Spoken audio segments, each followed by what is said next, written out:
Right, there are a wide range of statistical functions, and they differ largely in terms of how many parameters they have. So how simple or how complex they are. The exponential is the simplest, a single parameter model. There are various 2-parameter models. Log logistic was one of them, the one we just looked at. There's 3-parameter models, there's 4. Indeed, I haven't done it, but you can have a 5-parameter model.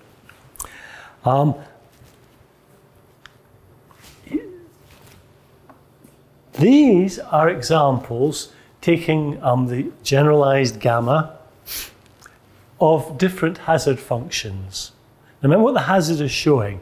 If a patient survives 6 months, 9 months, a year, if they make it to that point, what is their risk at that point of then dying?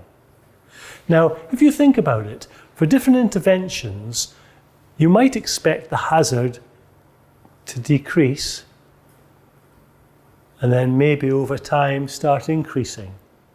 Or maybe the hazard starts increases to start with as a consequence of the intervention before decreasing. Indeed, sometimes the hazard may just be constant. And so, depending on the particular intervention and the condition we're looking at, different shapes of hazard function will be appropriate. It's a U shape here where the risk of death is really quite high to start with, but if you survive the first few weeks, then the risk falls quite dramatically, and then it might begin to increase slowly over time, or it might go up more rapidly over time. These are all potential shapes. There is, in fact, it's not shown here, there's one called the bathtub. And if you think of a bathtub, it's going to be a very steep decline to start with, and then more or less constant, and then increasing rapidly at the end.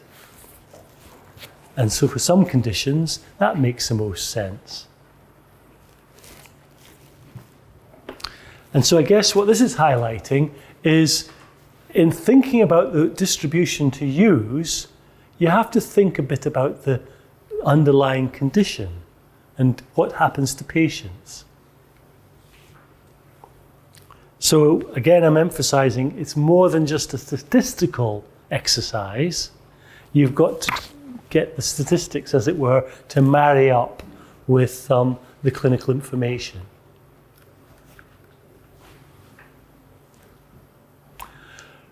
Right, I'm going to give you one example in a little bit more detail. But as I say, this is not about teaching lots of different, it's not about teaching statistics, but just to give you a flavour of it. This is a very popular distribution. I'm not quite sure why it's so popular. Maybe because it's flexible. It's fairly flexible. And it's called the Weibull Distribution. So formally, it's a survival function. Survival is a function of time, and it's specified as the exponential of minus lambda times t to the alpha. So it's, as you can see, we've got 2 parameters, lambda and alpha. So Weibull was here, one of the 2-parameter models. Okay. So the hazard function with the Weibull can be increasing or decreasing with time, depending on this parameter alpha. If alpha is greater than 1, the hazard rate increases with time. In other words, the proportion of the group who are dying is rising in succeeding time periods. If alpha is less than 1, the hazard rate is decreasing with time. And if alpha equals 1, the Weibull becomes an exponential model. It's a constant hazard ratio. So it's very flexible, but notice in this model, the hazard can't change direction. It's either increasing, constant, or decreasing. It can't change direction. So here we are. Here's some examples. So here's the constant one. And for some purposes, that's a very good model, constant hazard, at least for the relevant time period.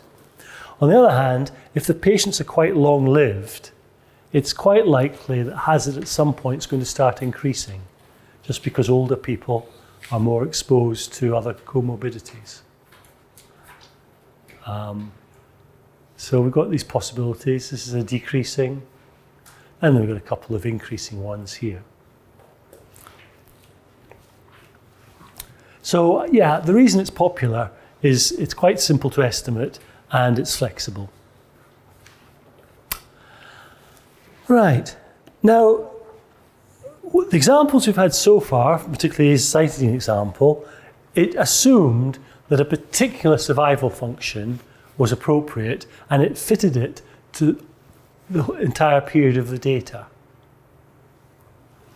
An alternative approach that's sometimes used is what's called piecewise survival curves. Now the idea here is that what happens to the patients isn't a sort of steady process, but maybe there's different phases to the condition.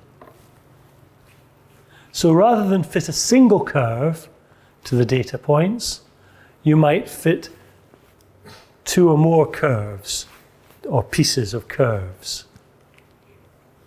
So one example here was cabazitaxel, which is treatment, I think it's prostate cancer, metastatic prostate cancer, if I recall correctly.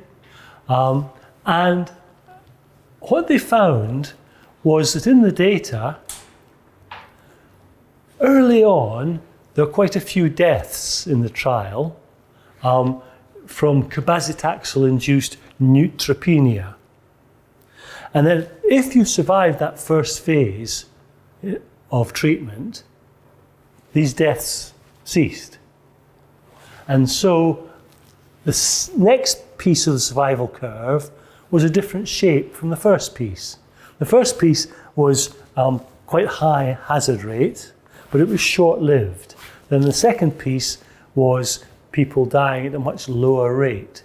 And so rather than fitting a single curve, the manufacturers in this case said, in that first phase, we'll just use the Kaplan-Meier observations, and that'll be our survival curve. But then, in the second phase, we're going to use a Weibull function. So that's a piecewise. And the underlying idea here is that the final piece may be the best predictor of what happens next. And it's got some strong intuition that if some patients are dying very early on, they're not very helpful in predicting what happens to the survivors. Much more useful is the second piece of the survival curve. All the early deaths have disappeared, and we've got a much steadier progress, and using that part of the curve to extrapolate or predict the future.